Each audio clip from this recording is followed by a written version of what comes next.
ನೋಡಿ, ರಾಜ್ಯದಲ್ಲಿ ಇವತ್ತು ಸರ್ಕಾರ ಹೊಸ ಮುಖ್ಯಮಂತ್ರಿಗಳು ಬಂದಿದ್ದಾರೆ. 14 ಜನರು ಇವತ್ತು ಏನು ಸಚಿವರಾಗಿ ಸ್ವೀಕಾರ ಮಾಡಿದ್ದಾರೆ. ಇನ್ನುಳಿದವ್ರನ್ನ ರಾಷ್ಟ್ರೀಯ ನಾಯಕರು, ರಾಜ್ಯ ನಾಯಕರು ತೀರ್ಮಾನ ಮಾಡಿ ಖಂಡಿತ ಸದ್ಯದಲ್ಲಿ ಮಾಡ್ತಾರೆ. ಸರ್, ಇದರ ಜೊತೆಲಿ ಗ್ಯಾರಂಟಿ ಹಣವನ್ನು ದುರುಪಯೋಗ ಮಾಡ್ಕೊಂಡಿದ್ದಾರೆ. ಇಲ್ಲಿ ಒಂದೇ ಅಕೌಂಟಿಗೆ ತುಂಬ ಲಕ್ಷಾಂತರ ಕೋಟ್ಯಾಂತರ ಹಣ ಹೋಗಿದೆ. ಇಲ್ಲದೇ ಇರೋಂಥ ಅಕೌಂಟ್ಗೂ ಕೂಡ ಹಣ ಹೋಗಿದೆ. ಈ ರೀತಿಯಾದಂಥ ಒಂದು ದುರ್ಬಳಕೆ ಆಗಿರುತ್ತದೆ. ಮೊನ್ನೆ ಏನು ಹೇಳಿದ್ರು ನಮ್ಮ ನಾಯಕರು, ಹೊಸ ಅರ್ಜಿ ಹಾಕಬೇಕಂತ ಕಾರಣ ಇದೇಗೋಸ್ಕರನೇ.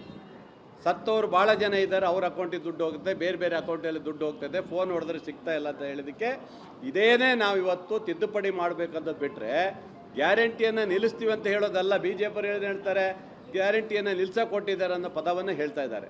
ನಿಜವಾಗ್ಲೂ ಸುಳ್ಳು. 5 ವರ್ಷಗಳ ಕಾಲ ನಮ್ಮ ಮುಖ್ಯಮಂತ್ರಿಗಳು ಹೇಳಿದ್ದಾರೆ ಗ್ಯಾರಂಟಿಯ ನಿಲ್ಲಿಸೋ ಪ್ರಶ್ನೆನೇ ಇಲ್ಲ. ಆದರೆ ಅದು ಯಾರು ಒರಿಜಿನಲ್ ಇದ್ದಾರೆ ಅವ್ರಿಗೆ ಸಿಗಬೇಕನ್ನೋದು ದೃಷ್ಟಿಯಲ್ಲಿ ಇವತ್ತು ನಾವು ಮಾಡಿದ್ದೀವಿ. ಅದನ್ನು ಖಂಡಿತ ಹೊಸ ಅರ್ಜಿ ಕರೆದು ಮಾಡ್ತೀನಿ ಅಂತ ಹೇಳಿದ್ದಾರೆ. ಬಹುಶಃ ಆಗ್ಬೋದು. Thank you. ನೋಡಿ, ರಾಜ್ಯದಲ್ಲಿ ಇವತ್ತು ಸರ್ಕಾರ ಹೊಸ ಮುಖ್ಯಮಂತ್ರಿಗಳು ಬಂದಿದ್ದಾರೆ. 14 ಜನರು ಇವತ್ತು ಏನು ಸಚಿವರಾಗಿ ಸ್ವೀಕಾರ ಮಾಡಿದ್ದಾರೆ. ಇನ್ನುಳಿದವ್ರನ್ನ ರಾಷ್ಟ್ರೀಯ ನಾಯಕರು, ರಾಜ್ಯ ನಾಯಕರು ತೀರ್ಮಾನ ಮಾಡಿ ಖಂಡಿತ ಸದ್ಯದಲ್ಲಿ ಮಾಡ್ತಾರೆ. ಸರ್, ಇದರ ಜೊತೆಲಿ ಗ್ಯಾರಂಟಿ ಹಣವನ್ನು ದುರುಪಯೋಗ ಮಾಡ್ಕೊಂಡಿದ್ದಾರೆ. ಇಲ್ಲಿ ಒಂದೇ ಅಕೌಂಟಿಗೆ ತುಂಬ ಲಕ್ಷಾಂತರ ಕೋಟ್ಯಾಂತರ ಹಣ ಹೋಗಿದೆ. ಇಲ್ಲದೇ ಇರೋಂಥ ಅಕೌಂಟ್ಗೂ ಕೂಡ ಹಣ ಹೋಗಿದೆ. ಈ ರೀತಿಯಾದಂಥ ಒಂದು ದುರ್ಬಳಕೆ ಆಗಿರುತ್ತದೆ. ಮೊನ್ನೆ ಏನು ಹೇಳಿದ್ರು ನಮ್ಮ ನಾಯಕರು, ಹೊಸ ಅರ್ಜಿ ಹಾಕಬೇಕಂತ ಕಾರಣ ಇದೇಗೋಸ್ಕರನೇ. ಸತ್ತವರು ಭಾಳ ಜನ ಇದ್ದಾರೆ, ಅವ್ರ ಅಕೌಂಟಿಗೆ ದುಡ್ಡು ಹೋಗುತ್ತೆ, ಬೇರೆ ಬೇರೆ ಅಕೌಂಟಲ್ಲಿ ದುಡ್ಡು ಹೋಗ್ತದೆ, ಫೋನ್ ಹೊಡೆದ್ರೆ ಸಿಗ್ತಾ ಇಲ್ಲ ಅಂತ ಹೇಳಿದಕ್ಕೆ ಇದೇನೇ ನಾವು ಇವತ್ತು ತಿದ್ದುಪಡಿ ಮಾಡಬೇಕಂತ ಬಿಟ್ಟರೆ ಗ್ಯಾರಂಟಿಯನ್ನು ನಿಲ್ಲಿಸ್ತೀವಿ ಅಂತ ಹೇಳೋದಲ್ಲ. BJP ಏನು ಹೇಳ್ತಾರೆ, ಗ್ಯಾರಂಟಿಯನ್ನು ನಿಲ್ಲಿಸೋಕೆ ಕೊಟ್ಟಿದ್ದಾರೆ ಅನ್ನೋ ಪದವನ್ನು ಹೇಳ್ತಾ ಇದ್ದಾರೆ. ನಿಜವಾಗ್ಲೂ ಸುಳ್ಳು.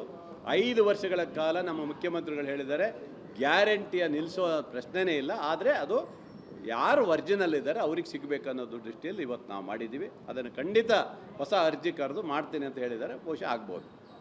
Thank you. ನೋಡಿ, ರಾಜ್ಯದಲ್ಲಿ ಇವತ್ತು ಸರ್ಕಾರ ಹೊಸ ಮುಖ್ಯಮಂತ್ರಿಗಳು ಬಂದಿದ್ದಾರೆ. 14 ಜನರು ಇವತ್ತು ಏನು ಸಚಿವರಾಗಿ ಸ್ವೀಕಾರ ಮಾಡಿದ್ದಾರೆ. ಇನ್ನುಳಿದವ್ರನ್ನ ರಾಷ್ಟ್ರೀಯ ನಾಯಕರು, ರಾಜ್ಯ ನಾಯಕರು ತೀರ್ಮಾನ ಮಾಡಿ ಖಂಡಿತ ಸದ್ಯದಲ್ಲಿ ಮಾಡ್ತಾರೆ. ಸರ್, ಇದರ ಜೊತೆಲಿ ಗ್ಯಾರಂಟಿ ಹಣವನ್ನು ದುರುಪಯೋಗ ಮಾಡ್ಕೊಂಡಿದ್ದಾರೆ.